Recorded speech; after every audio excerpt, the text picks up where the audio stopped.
अब यम का पास ही दंड देगा इसे।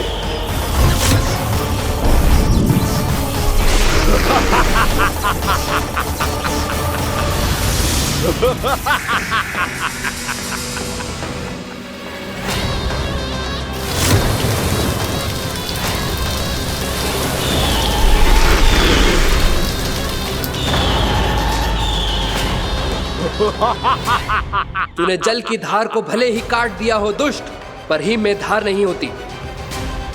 अब मेरी हिम शक्ति तुझे जमाकर नष्ट कर देगी।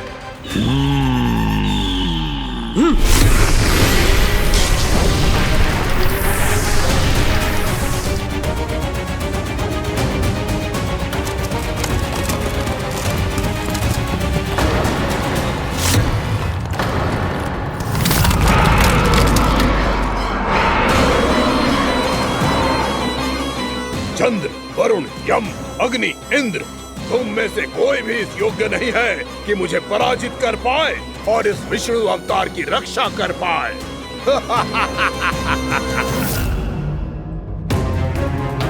इस असुर को देवता कुछ ना बिगाड़ पा रहे हैं। अब क्या होगा खाना का? बकासुर, मैं अपनी किरणों की ताप से तुझे छल्दी छल्दी कर दूंगा।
पुत्र कार्तिकेय, इस असुर के उदर को फाड़कर अपने पिता के सखा श्री कृष्ण को मुक्त कराओ पुत्र।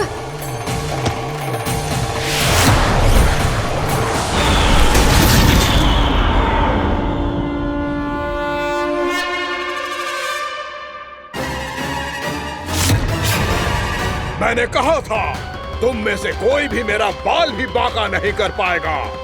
तुम देवताओं का तो सामर्थ्य ही क्या, स्वयं देवों के देव महादेव भी मेरा कुछ नहीं बिगाड़ पाएंगे। कृष्ण को अपने उदर में ही पचा जाऊंगा मैं।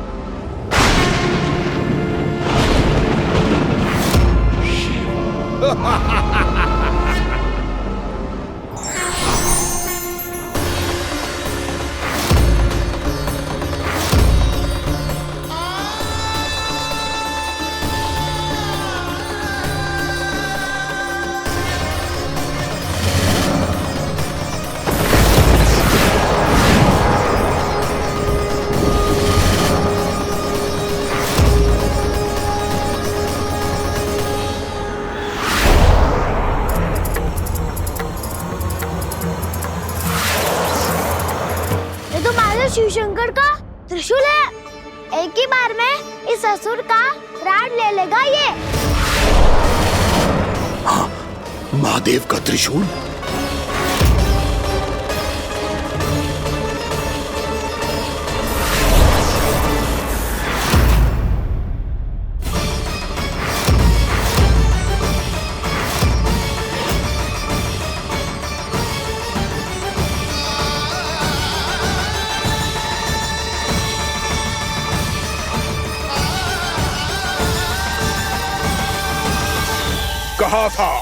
कहा था मैंने, स्वयं महादेव भी मेरा कुछ नहीं बिगाड़ सकते। अजय हूं मैं, अजय।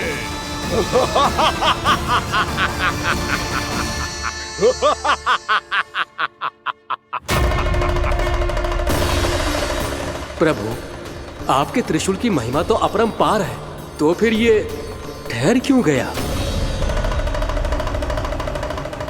आपने अपने त्रिशूल को वापस क्यों ले लिया महादेव? इस दुष्ट का संहार क्यों नहीं किया?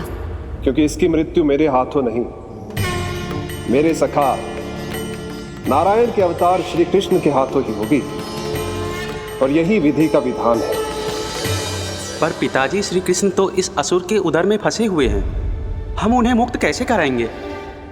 ये उन्हें स्वयं ही मुक्त करेगा पुत्र। श्री कृष्ण अपने अपमान से क्रोधित नहीं होते, पर अपने भक्तों का अपमान वो क्षण भर भी सहन नहीं कर पाते। वकासुर यही भूल कर रहा है, हम सबका निरंतर अपमान करके वो उन्हें क्रोध दिला रहा है। वो ये नहीं जानता कि शीघ्र ही उन्हें अपने उदर में रख पाना उसके लिए असंभव हो जाएगा।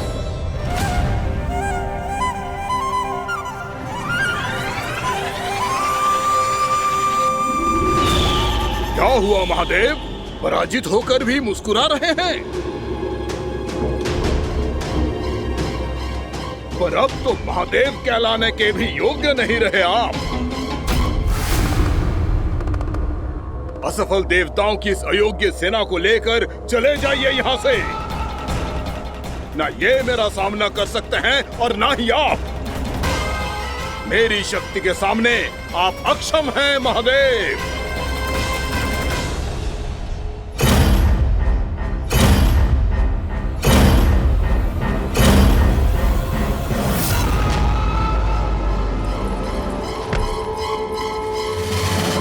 सुधा, जिस दुष्ट ने मेरे लल्ला को निगलो है ना, भीतर से जलेगो, छटपटाएगो, पीड़ा से कराएगो। जिस दुष्ट ने मेरे लल्ला को निगलो है ना, भीतर से जलेगो, छटपटाएगो, पीड़ा से कराएगो। ये क्या हो रहा है मुझे?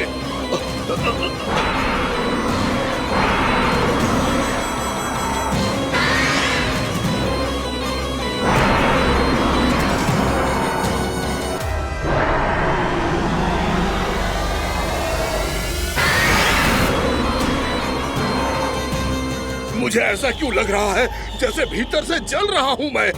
ये क्या हो रहा है मुझे?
हे प्रभु, मैंने ऐसे कौन से कुकर्म किए थे कि मुझे ऐसी मृत्यु प्राप्त हुई?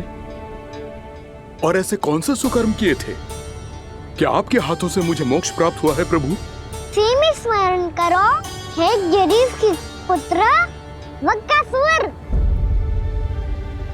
स्मरण करो, कैसे अपने पिता की तरह अभिमान से भरे हुए थे तुम।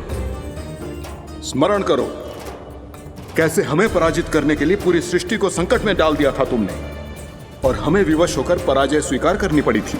स्मरण करो, कैसे तुमने देवराज इंद्र का छत्र चुरा लिया था। पर यह सब भी पर्याप्त नहीं था वक्कासुर।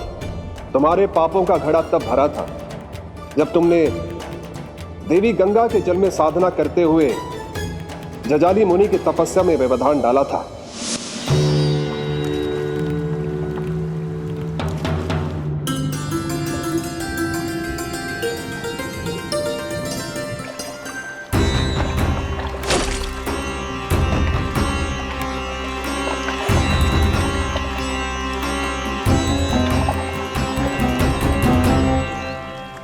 रुक क्यों गए चालक?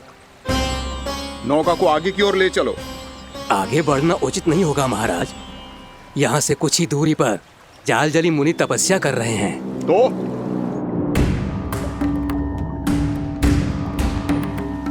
मेरे मत्स्य आखेट के क्षेत्र में इसने तपस्या करने की भूल की है। मेरे ही राज्य में मेरा कोई क्षेत्र मेरे लिए वर्जित हो, यह मुझे स्वीकार नहीं है। आपने पर्याप्त मत्स्य आखेट कर लिया है महाराज। यदि तुम इन मछलियों का आहार नहीं बनना चाहते हो, चुपचाप मेरी आज्ञा मानो। क्षमा, क्षमा महाराज।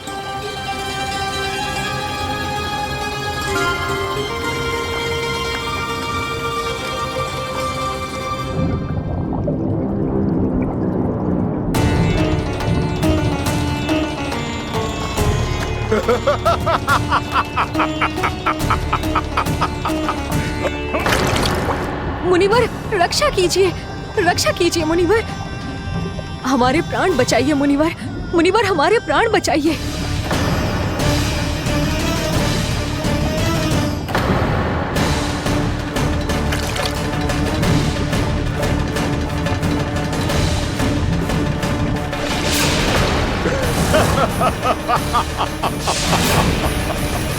ठहर जाओ असुरराज। इन मछलियों को हानि ना पहुंचाओ। क्यों मुनि? अब मछलियां पकड़ने के लिए मुझे तुमसे आज्ञा लेनी पड़ेगी। तुमने तपस्या करने से पहले किससे आज्ञा ली थी? मां गंगा से, इस जल में रहने वाली सभी मछलियों से। इस उपकार के बदले इन सभी मछलियों को रक्षा करने का वचन दिया था। इसीलिए असुरराज, मैं शांति से कह रहा हूं, इस स्थान को अशुद्ध ना करो। चुपचाप यहां से चले जाओ, नहीं तो इसका परिणाम अच्छा नहीं होगा।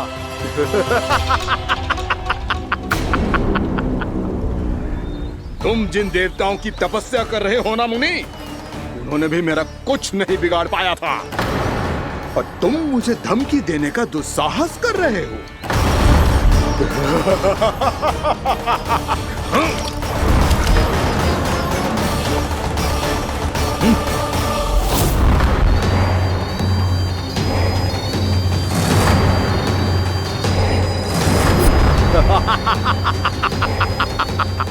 मूर्ख, विचारों से तो तू राक्षस है ही, और स्वभाव से उस बगुले की तरह है जो भूख ना होने पर भी उन निर्दोष मछलियों को आहार बनाता रहता है।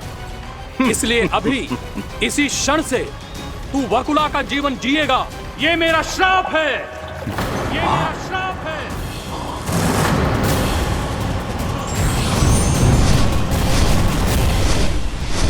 श्राप पाने के बाद तुम्हें आभास हुआ कि तुमने कितना बड़ा अपराध किया था, और तब तुम जजाली मुनि से क्षमा याचना करने लगे। तुम्हारे अपराध बोध को जानकर मुनि श्रेष्ठ शांत हुए और उन्होंने तुम्हें वरदान दिया। श्राप से मुक्ति का एक ही मार्ग होता है असुर, पश्चाताप। तुम्हें अपने भूल का पश्चाताप है, इसीलिए मैं तुम्हें वरदान देता हूं। तुम्हें मेरे श्राप से मुक्ति अवश्य मिलेगी। स्वयं प्रभु श्री नारायण के अवतार इस बगुले के देह के बंधन से तुम्हें मुक्त करेंगे।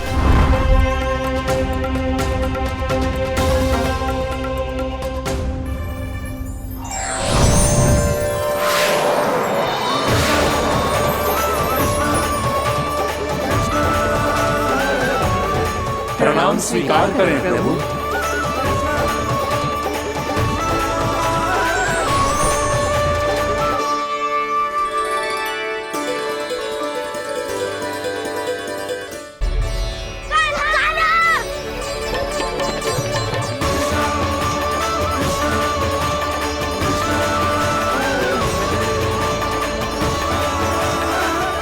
मुझे ना पता कि तुम सबने क्या देखो है, शायद जो देखो है, बस मैया से कछु मत ही बताना।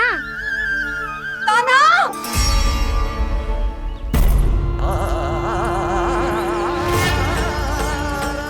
कान्हा! मेरा लल्ला!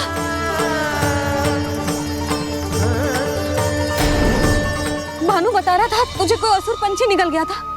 हाँ?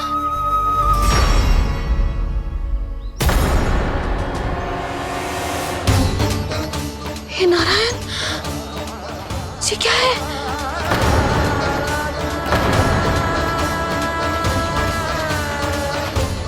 ये सब कैसे हुआ लल्ला? हाँ? कोई बताएगा मुझे ये क्या है?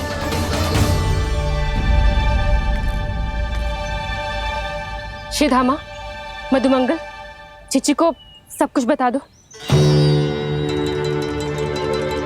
ये असुर पक्षी मुझे निगलने वाला था रानी भाभी, तभी अंतिम क्षण में कान्हा ने आके मुझे बचा लियो। और ये असुर पक्षी ने कही कि यह है वृंदावन का राजकुमार, नंदराज का लल्ला।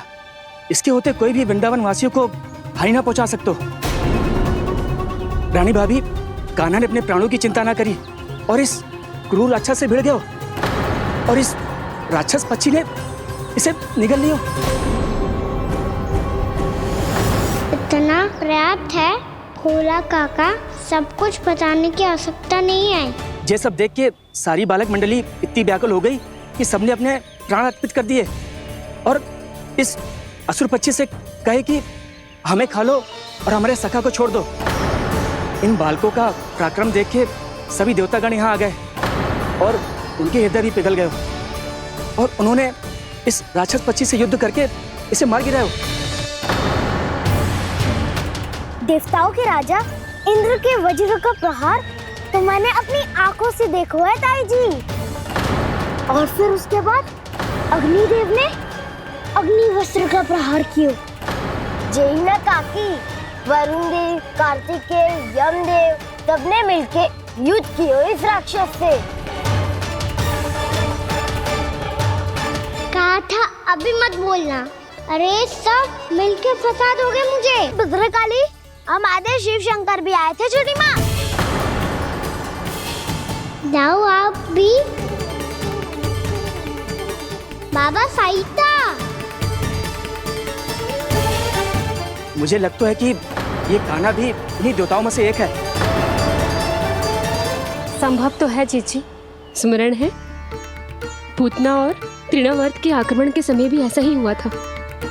सभी राक्षस मारे गए थे, पर अपने कान्हा को एक खरोच तक न आई थी। हाँ जीजी, मुझे लगता था कि श्री नारायण की विशेष कृपा है हमारे कान्हा पे, पर अब तो देख के लग रहा है कि हमारा कान्हा ही स्वयं श्री नारायण है। या फिर उनका अवतार है ये। अरे बस करो तुम सब, ऐसा कछु ना है। अरे जितनी बात सुनी है उससे तो यही लग रहा है कि कान्हा देवताओं और असुरों की युद्ध के बीच में फंस गया था। उसका इस सब से कोई लेना देना ना है। तो फिर इसके तन पे एक भी खरोच क्यों ना आया नंदराज? हाँ,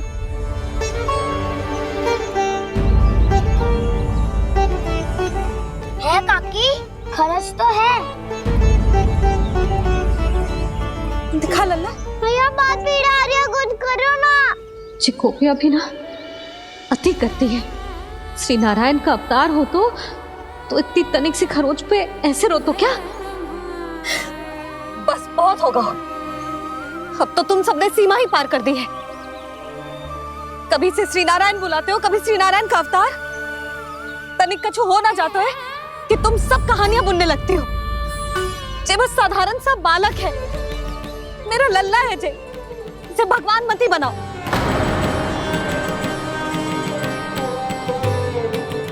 और तू, क्या आवश्यकता थी तुझे यहाँ आने की? हाँ, वो भी मुझे बिना बताए। मेरे साथ छल करके आए हो तू। अब तू घर चल, ऐसा दंड दूंगी ना कि मैया बहुत पीड़ा हो रही है, मैया बहुत पीड़ा हो रही है मैया। हाँ नन्ना, तू घर चल, मैं तुझे औषधि लगा दूंगी, हल्दी का लेप लगाऊंगी ना, झट से ठीक हो जाएगा। चल चल।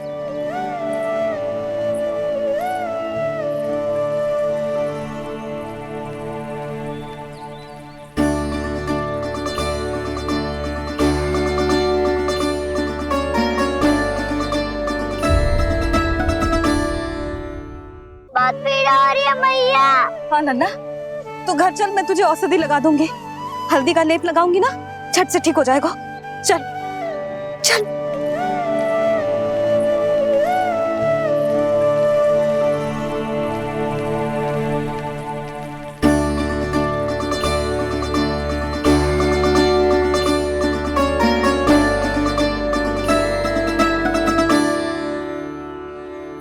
बस लल्ला बस, रो मत।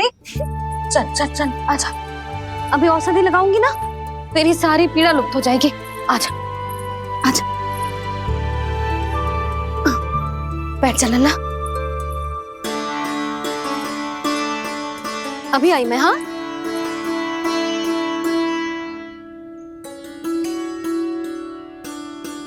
मैया। अरे तू अभी तक रो रो है?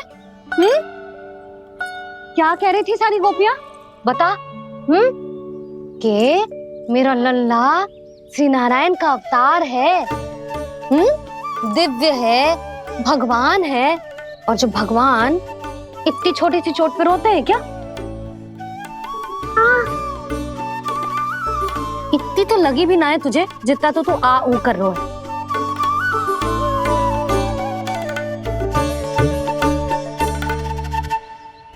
आओ ना करूंगो, आप ऐसा दुलार थोड़ी करोगी।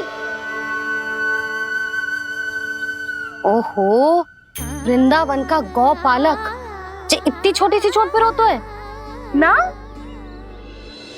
गोप बालकों का मुखिया इतनी छोटी सी चोट पे रोता है। मेरा लल्ला तो सबसे शक्तिशाली है, इतनी छोटी सी चोट तो क्या बड़े बड़े राक्षसों से भी ना घबराता है।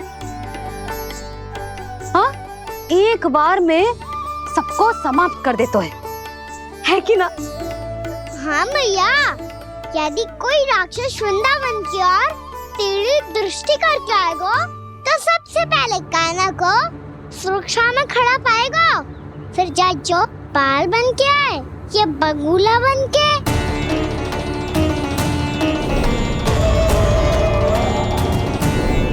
ना लल्ला, सोचो भी मती, वृंदावन की सुरक्षा करना तेरा दायित्व ना है। तुझे और कोई संकट का सामना करने की आवश्यकता ना है। अभी तो मेरी पीड़िता का हरण कर रही थी, अचानक से क्या हो गया मैया को?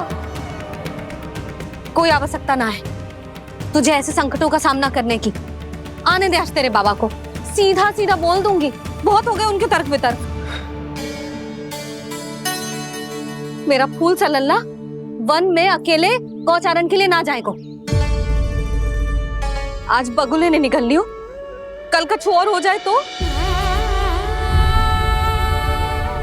नारायण ना करे, कहीं कछु ऊंच नीच तुझे कछु हो जाए तो मैं तो जीते जी मर जाऊंगी।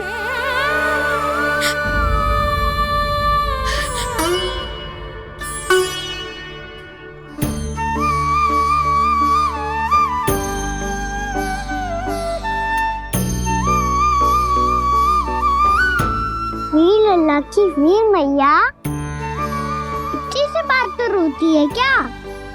क्या करूं कान्हा, तुझे ऐसे बार बार संकट के मुंह में जाते हुए ना देख सकती मैं।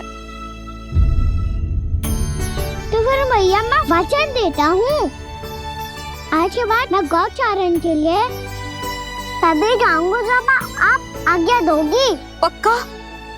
छल ना करेगा ना मेरे साथ? मैंने कब छल करो मैया? अच्छा ठीक है, ना करूंगा छल।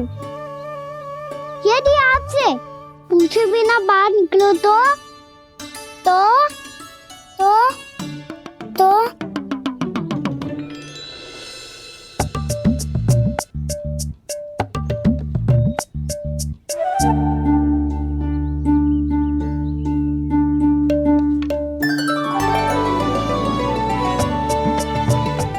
ये रही आपकी छड़ी और ये रही मेरी पीठ। चेक बिना तापर तोड़।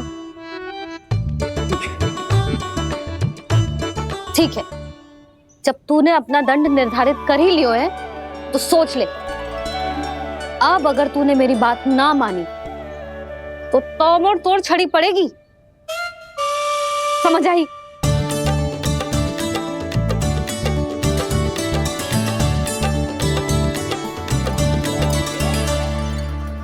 अच्छा ही है कि कान्हा कुछ दिन घर ही रहे। आज वन में जो हुआ है अवश्य कंस ने ही करवाए हुए वो सब।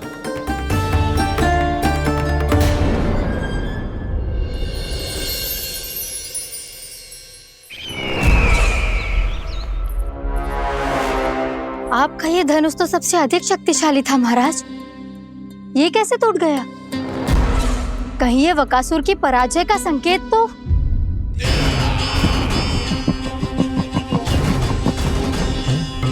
प्राप्ति, लगता है तुम्हें शुभ समाचार मिला नहीं।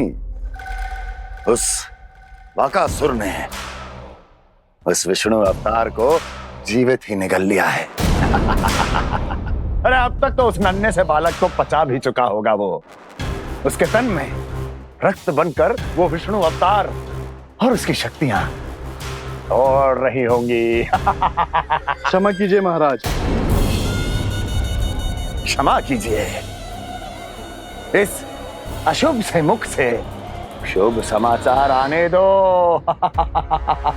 माथे के बल को ढीला करो, चेहरे पर मुस्कान लाओ और कहो, महाराज, वृंदावन में मातम फैल चुका है। मैं ऐसा ही करता महाराज, यदि सूचना सत्य होती तो।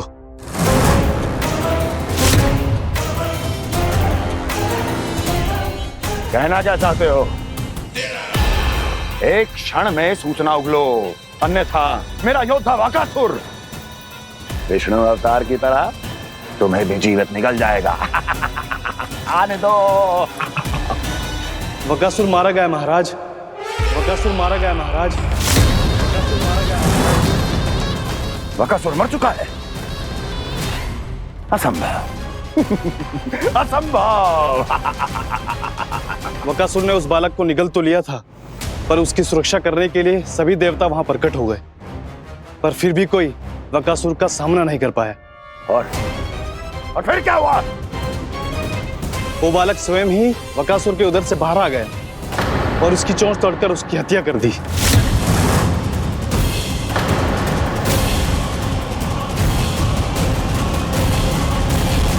वन में बकासुर की चोंच टूट गई और यहाँ आपका ये धनुष।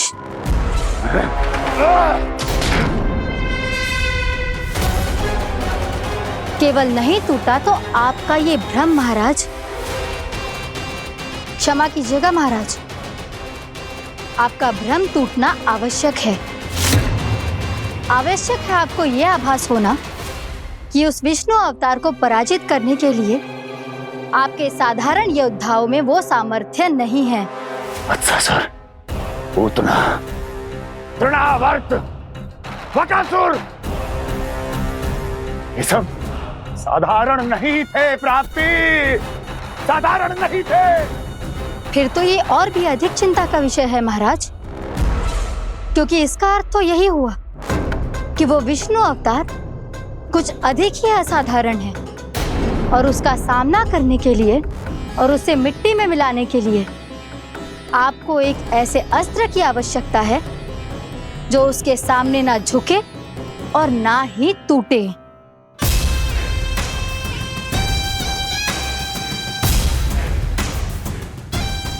तो फिर मैं ऐसा ही अस्त्र ढूंढूंगा, चाहे आकाश पाताल एक क्यों ना करना पड़े मुझे, 10 दिशाएं 14 भुवन क्यों ना नापने पड़े मुझे।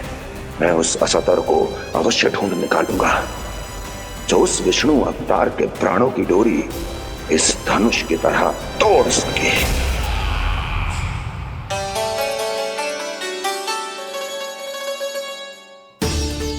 थैंक्स मामा ने मैया को वचन दिया है कि जब तक नहीं चाहेंगी मैं वन नहीं जाऊंगा। इसलिए आप मुझे मारने के लिए कोई शक्तिशाली असुर ढूंढने में व्यस्त रहो।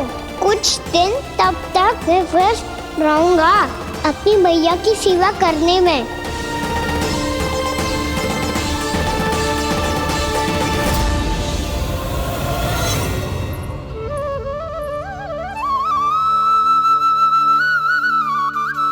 लो मैया तुलसी जी को चढ़ाने के लिए जल।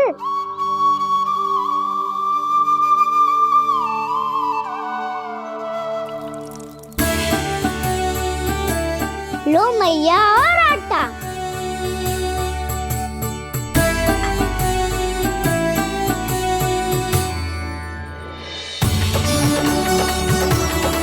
लो मैया बेलन।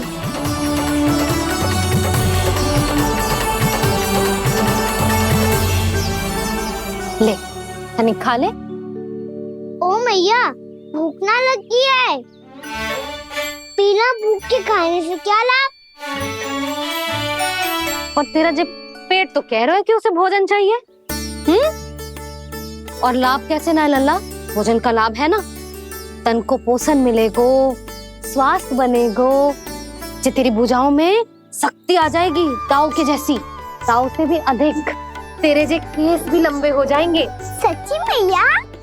सच्ची। माप के देख लियो नित्य दिन। तनी खा।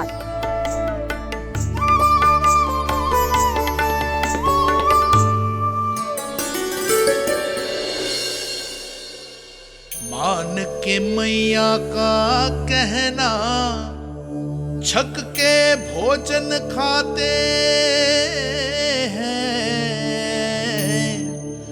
नित्य मापते भुजा केश, पर ज्यो का त्यों ही पाते हैं।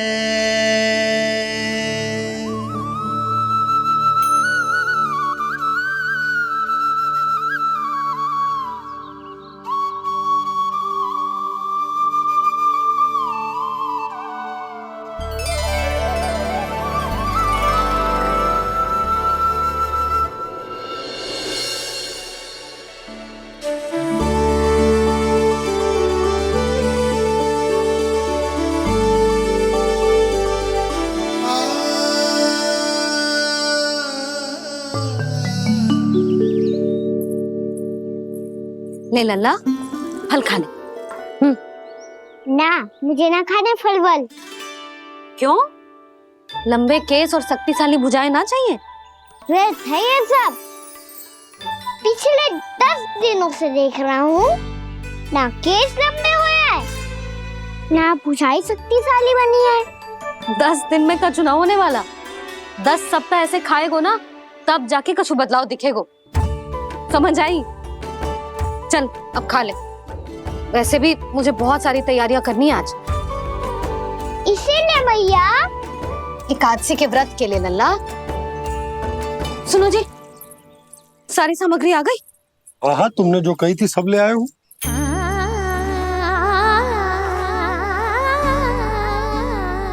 इसमें नारियल तो है ही ना, उसके बिना मैं एकादशी की पूजा कैसे करूंगी? यशोदा, मैंने भोला से कह दिया, वो लेकर आते ही होगा। घबराओ मत। कैसे ना घबराओ जी, आपको पता है ना एकादशी का व्रत मेरे लिए कितना महत्वपूर्ण है। पतो है। अरे इसमें तो दिए भी ना है। दिए ना है? अब मैं अभी लेकर आता हूँ। आप रहने दो, मैं ही लेके आती हूँ। भक्त भोला राम के यहाँ से है? भक्त भोला राम? मेरा अर्थ है कुमार भोला यहाँ के यहाँ से। हाँ हाँ वो ही।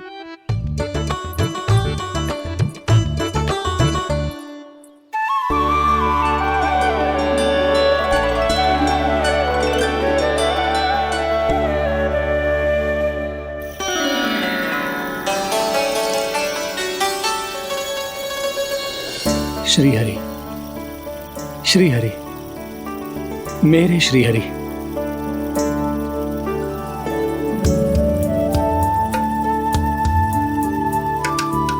मेरे श्रीहरि। भोला राम, मेरी मटकी तैयार है? मेरे श्रीहरि।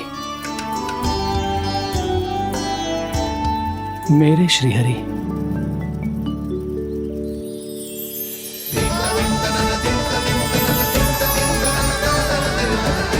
भोला राम,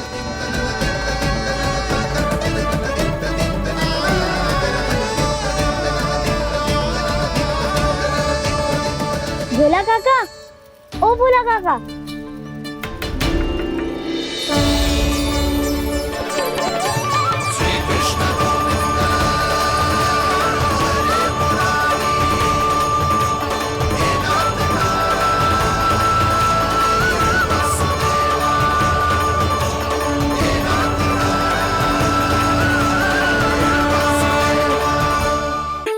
श्री हरि प्रसन्न हो गए। मेरे श्री हरि आ गए, मेरे भगवान आ गए। मेरे श्री हरि आ गए, मेरे भगवान आ गए। मेरे श्री हरि आ गए, मेरे भगवान आ गए। मेरे श्री हरि आ गए, मेरे भगवान आ गए। मेरे भगवान आ गए, मेरे घर मेरे भगवान आ गए।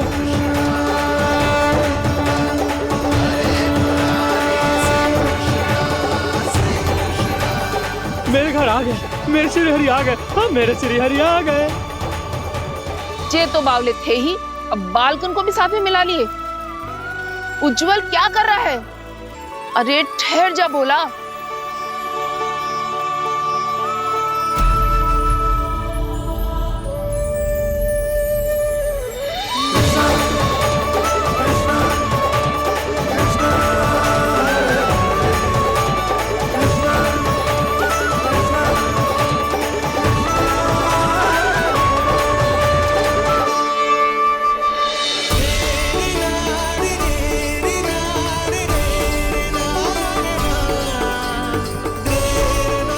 प्रेम से बुलाओ, आएंगे हरी भी।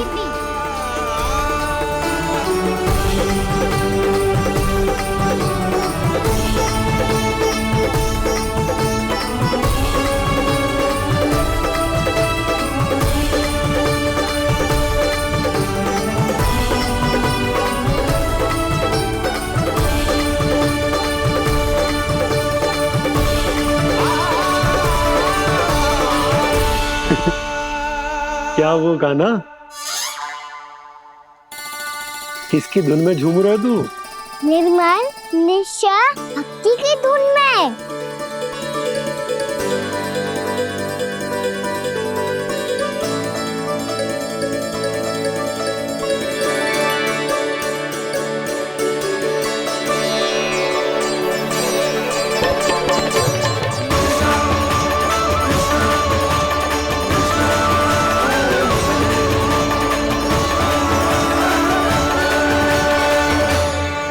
अरे क्या हो गया इन्हें? बावले हो गए हैं क्या? ठहरो, कोई आवश्यकता ना है ऐसे बावलों की तरह नाचने की।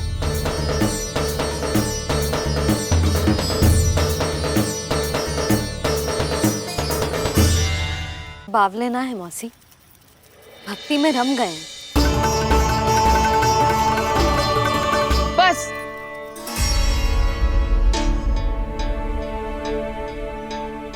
हम सब कब से खड़े हैं यहाँ, पर तुम्हें कुछ ध्यान ही ना है।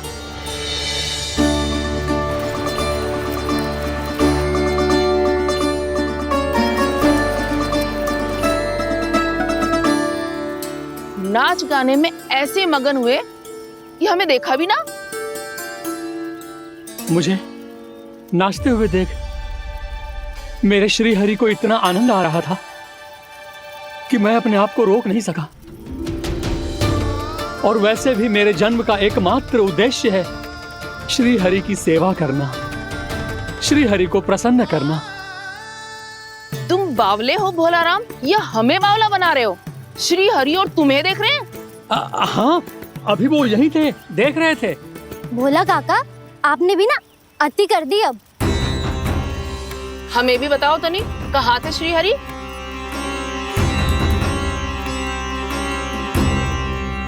ना जाने अपना उपहास करवाने में क्या आनंद आता है इन्हें।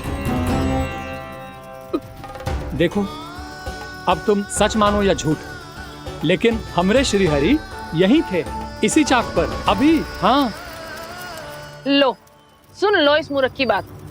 श्री हरि को और कोई स्थान ना मिलो जो इसके मिट्टी के चाक पे आकर बैठेंगे। श्री हरि को और कोई स्थान ना मिलो जो इसके मिट्टी के चाक पे आकर बैठेंगे। श्री हरि को और कोई स्थान ना मिलो जो इसके मिट्टी के चाक पे आकर बैठेंगे।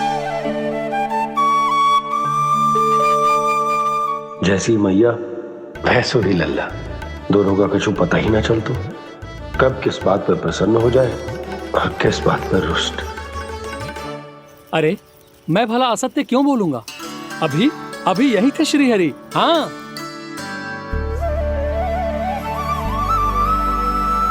हाँ, जैसे श्री हरि को तो कोई कार्य है ही ना, वो तो आतुर होके बैठे रहते हैं कब तुम हरि हरि बुलाओ और वो दौड़े चले आए। भगवान तो भक्तों के पास आने के लिए सदैव आतुर रहते हैं, बल्कि सत्य तो यह है कि भक्तों के मन में ही निवास करते हैं भगवान।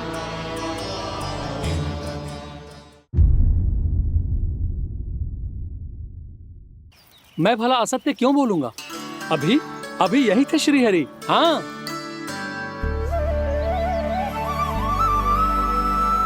हाँ, जैसे श्री हरि को तो कोई कार्य है ही ना, वो तो आतुर होके बैठे रहते हैं कब तुम हरि हरि बुलाओ और वो दौड़े चले आए।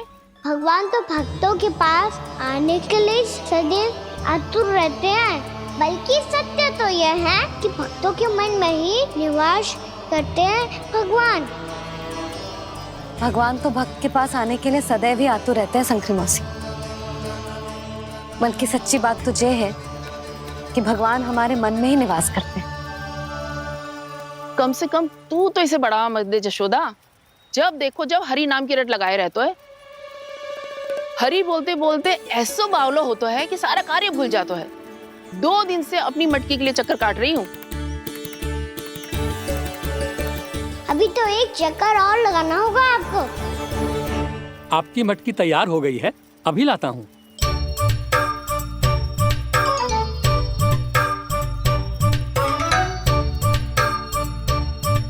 लो जी मटकी।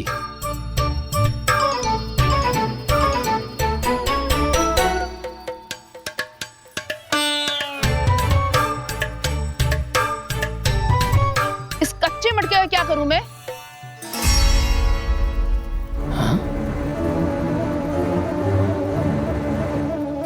पर इसे तो मैंने भट्टी में पकाया था। अब तू ही देख ले कितना ध्यान रहता है इस कार्य पे। और कह तो है कि श्री हरि आते हैं इससे मिलने। हाँ आते हैं और आगे भी आएंगे हमारे श्री हरि हमसे मिलने। और आके मोक्ष देंगे, है ना? मांगूंगा तो मोक्ष भी दे देंगे, मांगूंगा तो मोक्ष भी दे देंगे, मांगूंगा तो मोक्ष भी दे देंगे।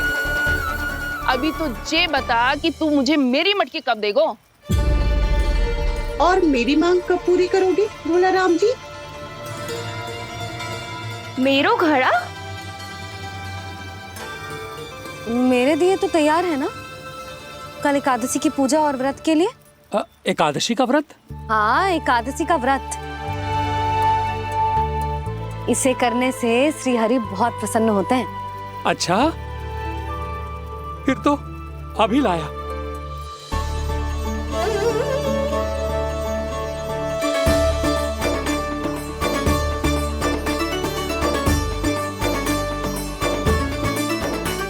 लो जी आपके दिए।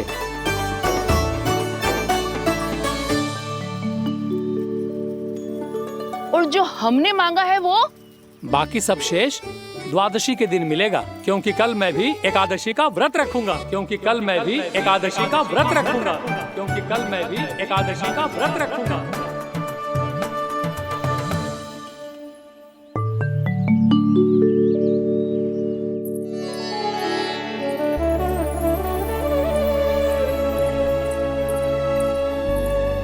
जानकी, फूलों का प्रबंध हुआ कि ना?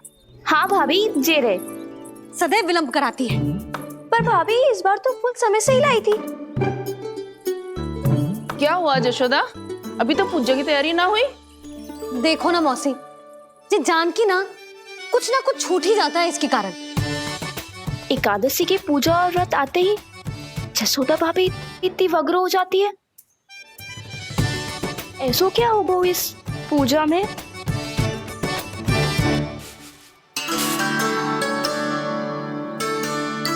ये थाली में रोली चंदन रखने से, दिया जलाने से के होगो? आपको पता भी है एकादशी का व्रत क्यों रखते हैं? क्या महत्व है इसका? लो, जे तो मैं जसोमती रानी से पूछना भूल ही गया। पर हाँ भगवान, मेरे लिए इतना ही पर्याप्त है कि इस व्रत को रखने से मेरे श्रीहरि हमसे प्रसन्न हो जाएंगे।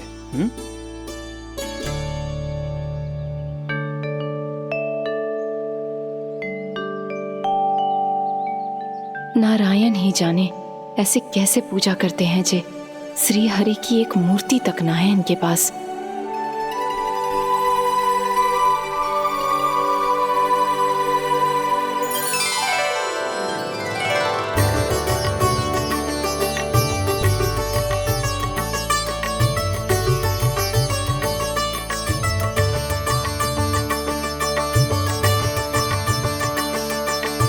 प्रभु, न तो मेरे पास मूर्ति है और ना तो इस व्रत के विधि विधान के बारे में मुझे जानकारी है और ना ही मुझे इसके महत्व के बारे में जानकारी है, पर फिर भी मैं करना चाहता हूं।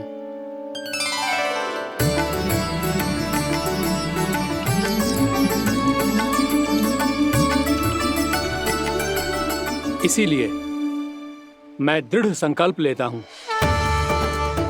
पूरी निष्ठा के साथ, श्रद्धा के साथ और पूरी आस्था के साथ मैं इस व्रत को संपन्न करूंगा।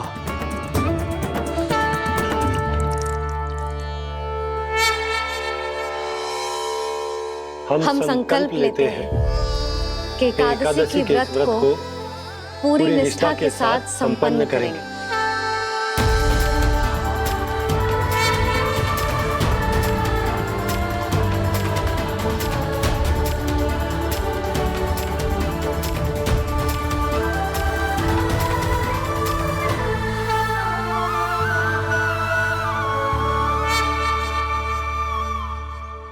तुलसी जी के पत्ते तो हैं ही ना। श्री नारायण को तुलसी जी के पत्ते के बिना भोग ना चढ़तो है। जानकी, तुलसी के पत्ते कहाँ हैं? भाभी, मैं तो कब से यही पूछना चाह रही थी कि तुलसी के पत्ते लाऊं क्या, पर आप तो व्यस्त थी ना। तुझे कितनी बार समझाओ है ना, यदि तेरे कछु करने से किसी और की कोई हानि ना हो रही हो या किसी के अच्छे कार्य में सहायता हो रही हो तो मुझसे आज्ञा लेने की आवश्यकता ना है। समझ गई भाभी, आगे से जाना उनको। ले अभी लेकर आती हूँ।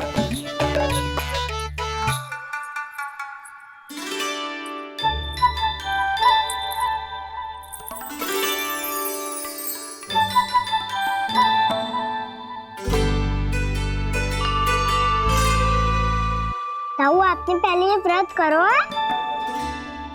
आपको इसका महत्व पता है? भाभी चल। जानकी, तुमने ये व्रत करो है? फिर तुमको इसका महत्व पता है? सुमति जी, आपको पता है इसका महत्व? कान्हा, क्यों तंग कर रहे हो सबको? मैया, सबने करो ये व्रत, मुझे भी करना है।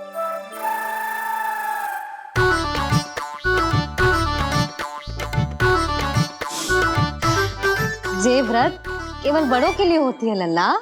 जब आप ये व्रत कर सकती हो, बाबा कर सकते हैं, ये सारी गोपियां कर सकते हैं, वो भी कर सकते हैं, तो मैं क्यों ना कर सकता? क्योंकि तू कल तक भूखा ना रह पाएगो लल्ला। जब भक्त रह सकते हैं, फिर मैं क्यों नहीं रह सकता? मेरा अर्थ है कि नारायण के भक्त मैया, मैया मान जाओ ना, मुझे करने दो ना ये व्रत। अपनी लल्ला पे आप विश्वास ना है आपको? विश्वास है। अच्छा ठीक है, तू भी कर ले।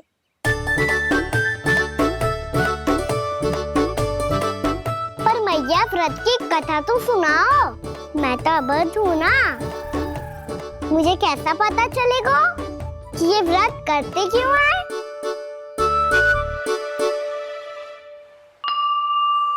प्रभु, मुझ अबोध को कैसे पता चलेगा कि इस व्रत का क्या विधि विधान होता है और क्यों रखा जाता है और इसका महत्व क्या होता है?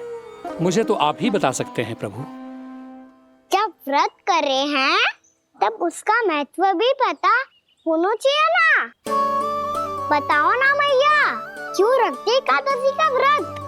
इसके लिए तो तुझे एकादशी की कथा सुननी होगी। सुनेगो ना?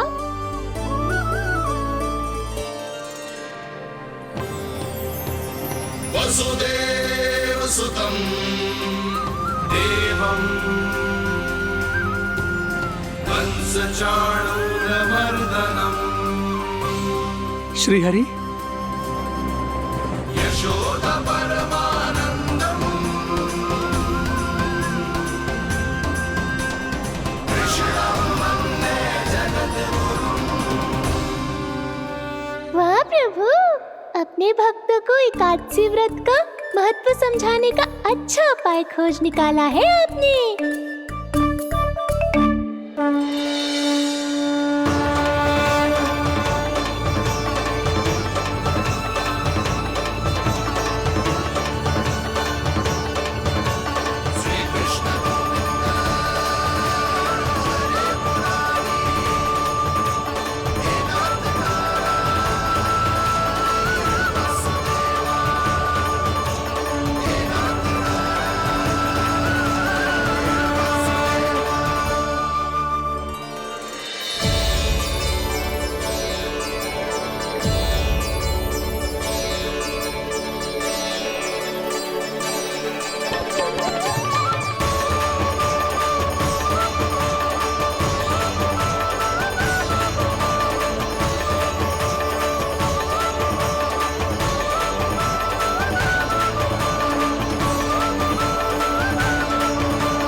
अब सब जन एकादशी के व्रत की कथा ध्यान से सुनना, तभी जे व्रत पूरा माना जाएगा। समझो लल्ला?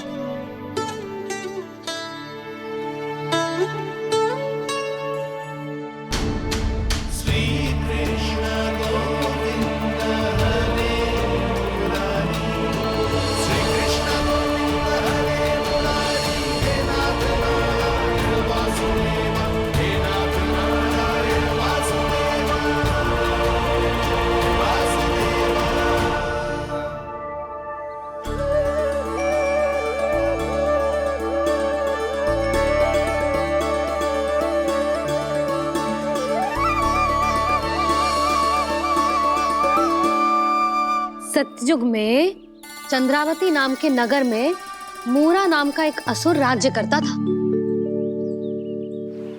ओम ब्रह्मदेवाय नमः। ओम ब्रह्मदेवाय नमः। ओम ब्रह्मदेवाय नमः। ओम ब्रह्मदेवाय नमः।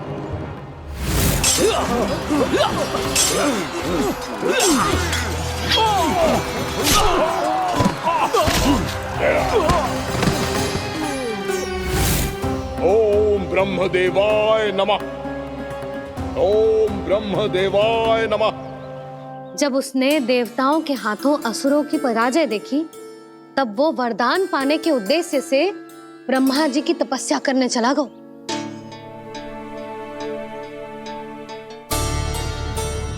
शीघ्र ही मूरा की तपस्या सफल हो गई और ब्रह्मदेव जी उससे प्रसन्न हो गए।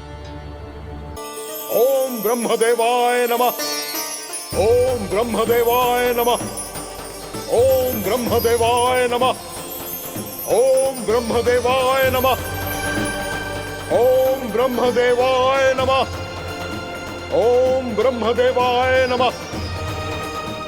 ओम ब्रह्मदेवाय नमः। ओम ब्रह्मदेवाय नमः। मूरा, प्रणाम ब्रह्मदेव। तुम्हारी तपस्या सफल हुई। बोलो, तुम्हें क्या वर चाहिए? सृष्टि के रचयिता ब्रह्मदेव, कृपया मुझे ऐसा वरदान दीजिए जिसकी सहायता से मैं त्रिलोकी विजयी बन जाऊं और कोई देवता मुझे पराजित ना कर सके। यहां तक कि देवताओं के रक्षक, सृष्टि के संचालक भगवान श्री विष्णु के लिए भी मैं अपराजय रहूं। तथास्तु, तथास्तु, तथास्तु। प्रणाम ब्रह्मदेव।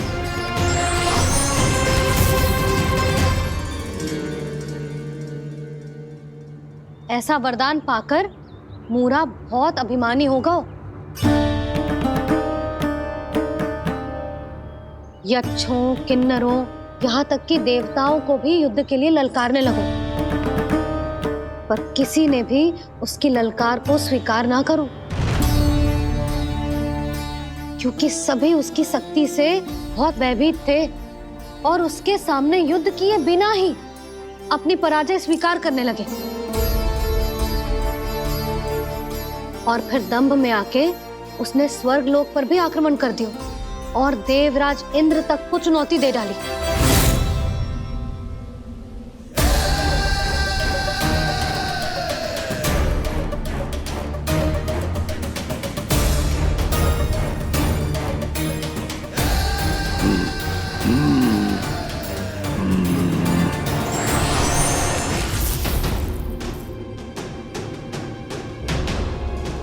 मैं प्रतीक्षा कर रहा हूं देवराज, क्या उत्तर है तुम्हारा?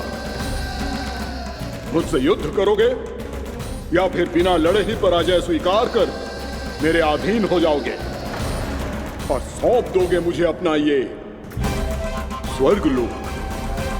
सारी शक्ति तुम्हारे मुख में है या कुछ बाहुबल भी है तुम्हारे पास? मैं तुम्हारी चुनौती स्वीकार करता हूं मूरा, मैं तुम्हारी चुनौती स्वीकार करता हूं मूरा।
खैरिए देवगण, असुर राज मूरा को ब्रह्मदेव का आशीर्वाद प्राप्त है।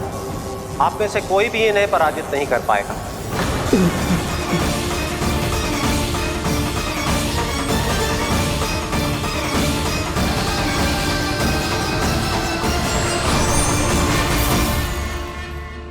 एक अवसर और देता हूं देवराज, युद्ध या अधीनता, क्या उत्तर है तुम्हारा देवराज?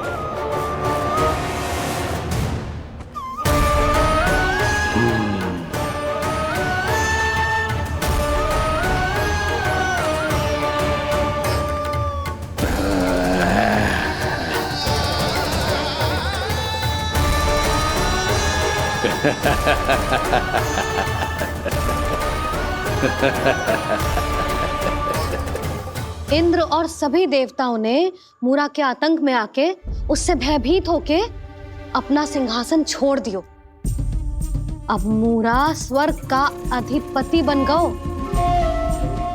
और शीघ्र ही उसने अन्य सभी असुरों को स्वर्ग में निवास करने के लिए आमंत्रित कर दिया। और इस प्रकार से वो धीरे धीरे तीनों लोकों का सम्राट बन गया। उसे किसी ने रोका नहीं मैया? ना लल्ला, इतना साहस किसी में था ही ना। और फिर ये निश्चित करने के लिए कि भविष्य में किसी और असुर की मृत्यु ना हो, वो यमराज पे भी विजय प्राप्त करने के लिए यमलोक की ओर प्रस्थान कर दियो। वो तो अपने आप को और सभी असुरों को अमर बनाना चाहता था। पर देवता और यमराज भी उसकी ये योजना समझ गए थे। इसीलिए उसके आने से पहले ही सारे देवताओं ने श्री नारायण से सहायता के लिए गुहार लगाई। अब केवल आप ही कुछ कर सकते हैं प्रभु। अभी तो मूरा केवल त्रिलोक का स्वामी है, और यदि उसने यमलोक भी जीत लिया तो वो जीवन को ही नियंत्रित नहीं करेगा प्रभु, वो मृत्यु का भी स्वामी हो जाएगा। ऐसे में पहले सृष्टि का संतुलन तो नष्ट होगा प्रभु, और फिर स्वयं सृष्टि ही नष्ट हो जाएगी। ऐसा नहीं होगा यमदेव, नियति ऐसा होने ही नहीं देगी। विधि रचेगी खेल और मैं बनूंगा माध्यम। असुर राज मुरा का सामना मैं करूंगा। बस आप मुझे चुनौती देने के लिए उसे तैयार कर लीजिए, चाहे उसके लिए आपको साम दाम दंड भेद कोई भी उपाय क्यों ना अपनाना पड़े।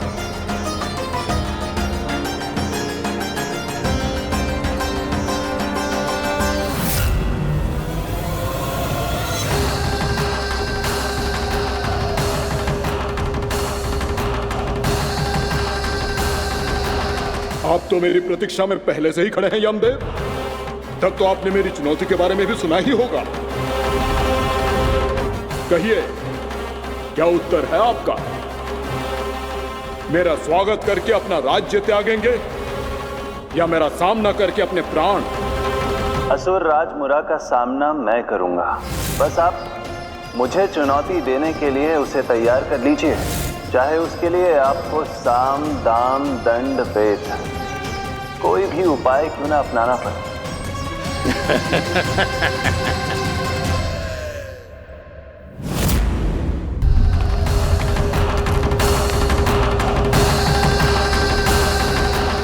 आप तो मेरी प्रतीक्षा में पहले से ही खड़े हैं यमदेव। तब तो आपने मेरी चुनौती के बारे में भी सुना ही होगा। कहिए, क्या उत्तर है आपका? मेरा स्वागत करके अपना राज्य त्यागेंगे या मेरा सामना करके अपने प्राण? हे असुर श्रेष्ठ, मैं आपकी अधीनता स्वीकार करने के लिए तैयार हूं। बस एक विनती है मेरी। शर्त को विनती का नाम देकर बहलाना चाहते हो मुझे यमराज? असुर राज मूरा के सामने शर्त रख पाओ, इतना सामर्थ्य नहीं है तुम में। इसका आभास है मुझे असुरराज, पर मैं आपकी अधीनता स्वीकार करूं इससे पहले आपको स्वामी धर्म का पालन करना होगा। मेरे पुराने स्वामी के क्रोध से मेरी रक्षा करनी होगी आपको। कौन है तुम्हारा पुराना स्वामी? भगवान श्री नारायण। और छोटी माँ, मूरासुर को तो श्री नारायण से भी रक्षा का वरदान प्राप्त था ना? यही तो श्री नारायण की लीला थी बलराम। पर वो राक्षस अपने दम में जे समझ ही ना पाओ कि वो क्या भूल करने जा रहा है, और पहुंच गो भगवान श्री नारायण को चुनौती देने के लिए।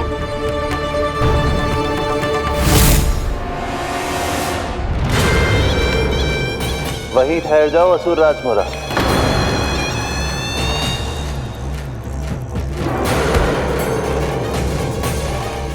यहाँ क्यों आए? आपको पराजित करने और ये वैकुंठ जीतने, ताकि मैं यमलोक का स्वामी बन सकूं। फिर आओ, युद्ध भूमि में मेरा सामना करो।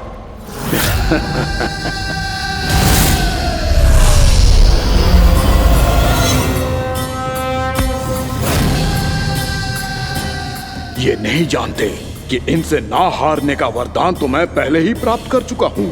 इसलिए युद्ध ठीक से आरंभ हो पाए उससे पहले ही इन्हें जीत लूंगा मैं।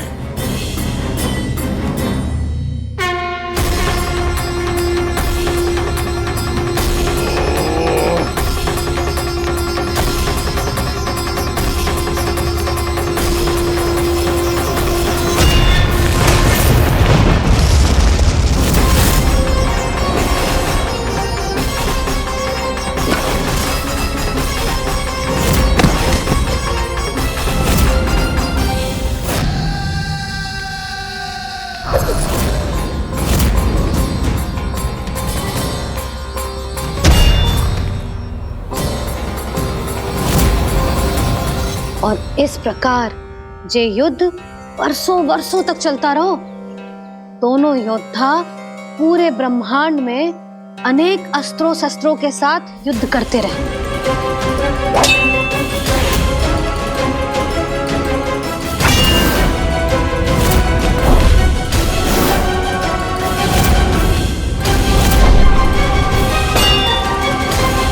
फिर क्या हुआ मैया?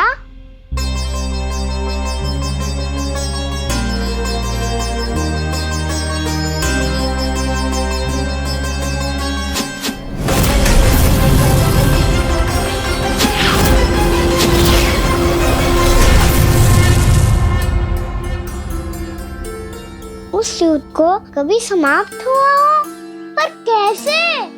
शीघ्र ही वो राक्षस थक गौ लल्ला।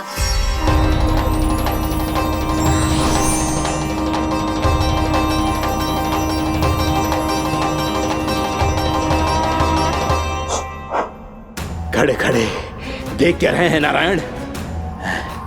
आक्रमण कीजिए, वध कर दीजिए मेरा।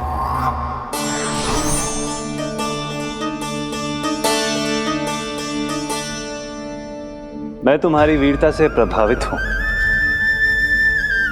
इसीलिए इतनी थकान की स्थिति में मैं तुम जैसे वीर पर आक्रमण नहीं करूंगा। जाओ विश्राम करो। यदि फिर से युद्ध करने की इच्छा हो तो तुम्हारा स्वागत होगा।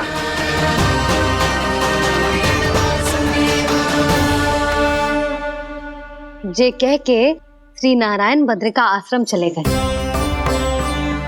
और वहां हिमवत नाम की एक कंदरा में ध्यान लगा के बैठ गए। उधर वो राक्षस विश्राम करने लगो। अनेकों दिन बीत गए और अब वो राक्षस मूरा फिर से स्वस्थ होके बलवान हो गया था। उसने अपनी सारी शक्ति फिर से प्राप्त कर ली थी। श्री नारायण ने उस पर दया करी थी, पर वो फिर से श्री नारायण को छलने को तैयार होगा।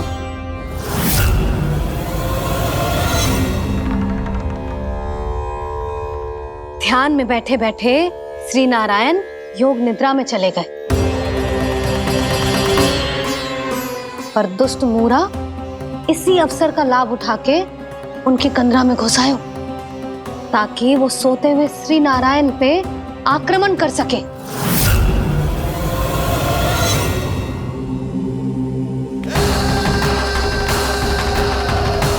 आज इस लंबे युद्ध को जीतकर अपने इस अंतिम शत्रु का भी अंत कर दूंगा मैं।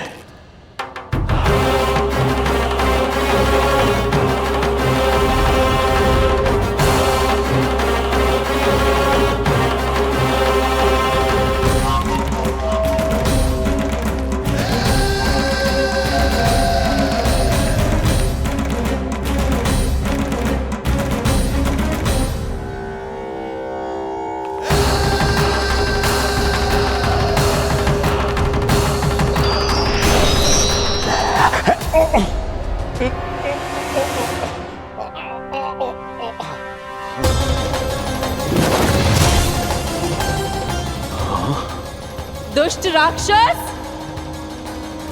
प्रभु ने तुझ पर दया की, तुझे संभलने का अवसर दिया।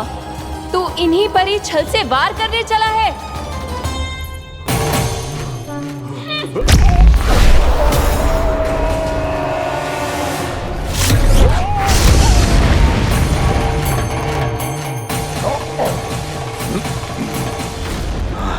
मैं अजय हूँ, मुझे कोई पराजित नहीं कर सकता। ब्रह्मा का वरदान है मुझे।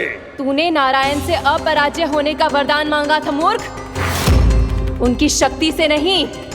ध्यान से देख, मैं तेरी मृत्यु हूँ, मृत्यु।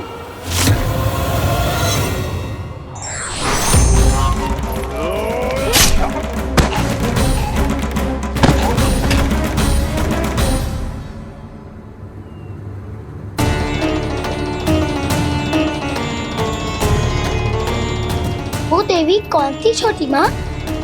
और कौन बलराम, वो ही तो थी देवी एकादशी।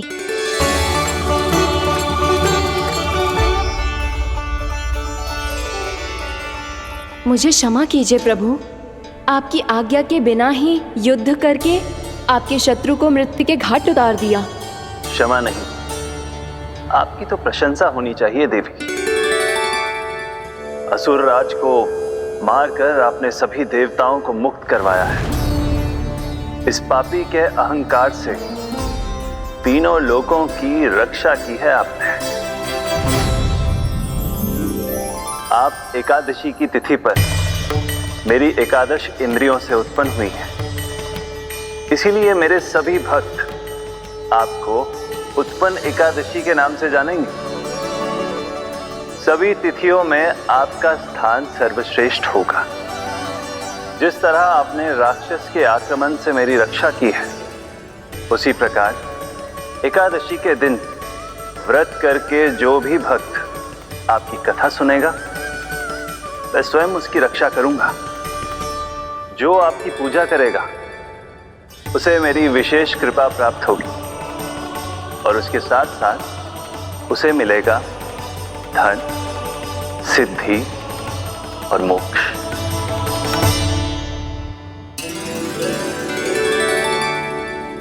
इसीलिए आज के दिन व्रत रखने का बहुत अधिक महत्व होता है। बोलो एकादशी मैया की जय। बोलो श्री नारायण भगवान की जय।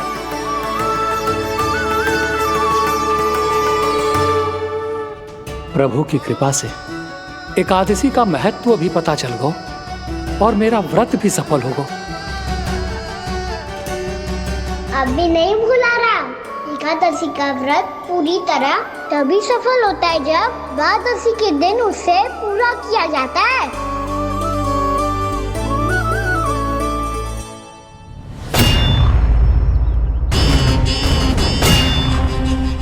आवश्यक है आपको यह आभास होना कि उस विष्णु अवतार को पराजित करने के लिए आपके साधारण योद्धाओं में वो सामर्थ्य नहीं है। वो विष्णु अवतार कुछ अधिक ही असाधारण है।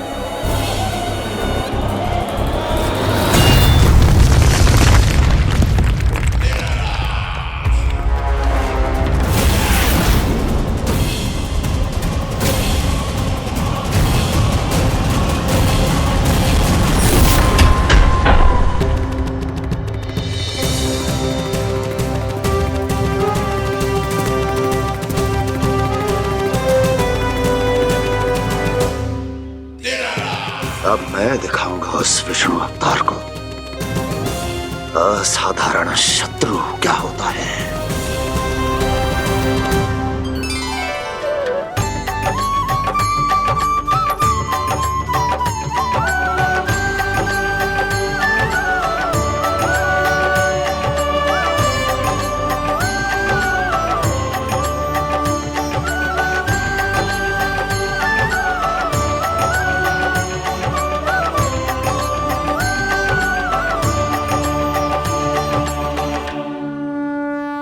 मामा अधीर हो रहे हैं, पर मैया ने मुझे अभी तक बाहर जाने की आज्ञा नहीं दी है। अभी उन्हें किसी और राक्षस को यहाँ भेजने से रोकने के लिए मुझे ही कुछ करना होगा।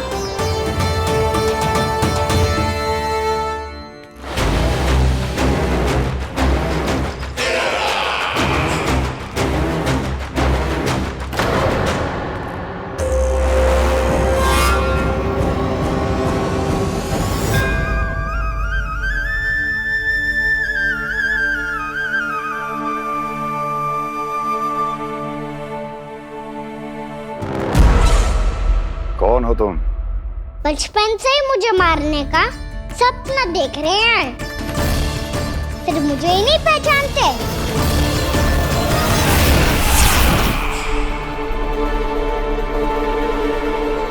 बचपन से विष्णु अवतार। कोई कान्हा बुलाता है तो कोई मुरलीधर पुकारता है, कोई माखन चोर कहता है, कोई कहता है चिच्चोर। पर विष्णु अवतार इस नाम से तो बस आप ही मुझे बुलाते हो मामा जी। इतना साहस कि तू यहां आ गया है।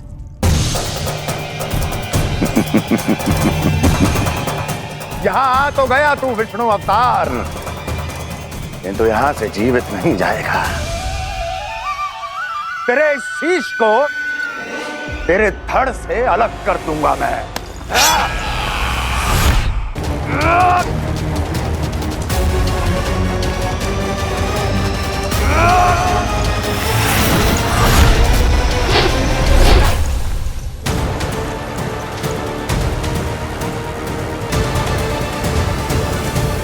वहाँ कहाँ देख रहे हो मामा जी? मैं तैयार हूँ।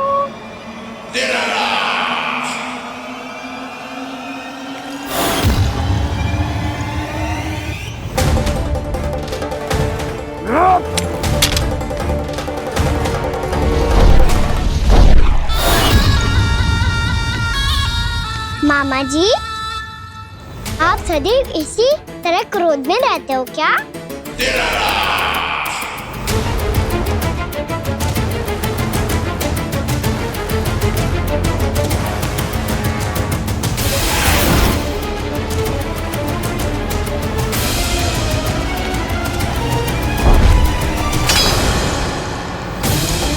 छोड़, छोड़ मेरी तलवार को। छोड़ो तो तब जब पकड़ा हूँ।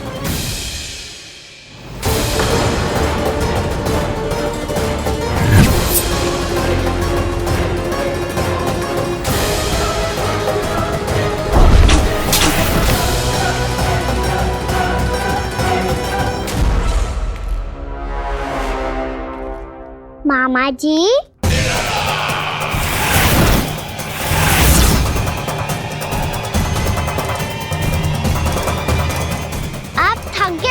थोड़ा विश्राम कर लो। आपका तो पता नहीं, मैं अवश्य थक गया हूँ।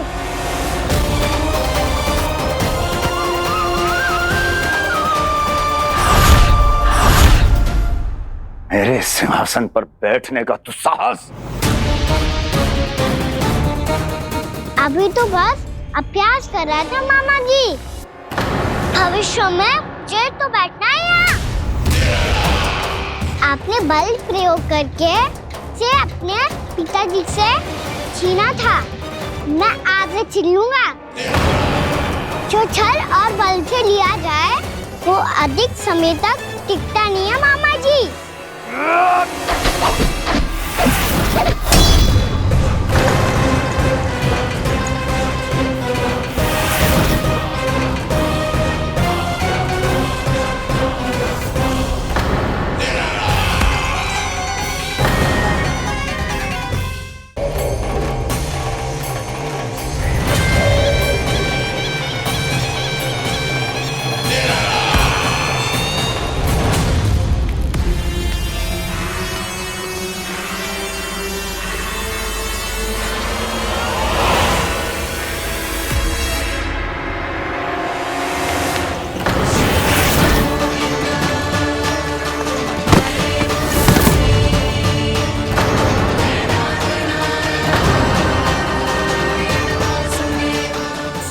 आपको ये सिंहासन छोड़ना होगा।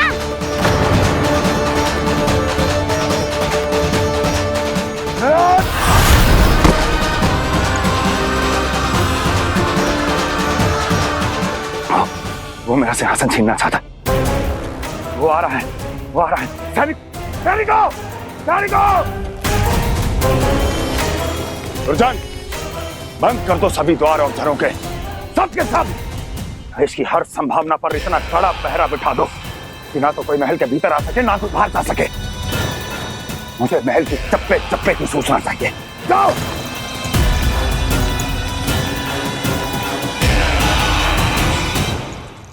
सिंहासन।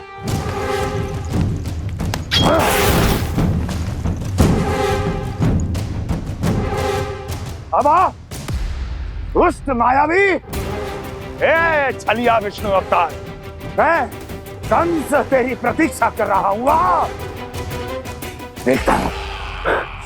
देखता हूँ मेरे सिंहासन पर कैसे बैठता है तू। मुझे तो बस कुछ समय चाहिए था, वो मिल गया। अब करते रहिए आप प्रतीक्षा।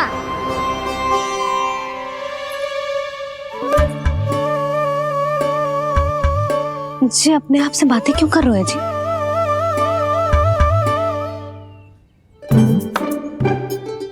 आप मुस्कुरा क्यों रहे हो?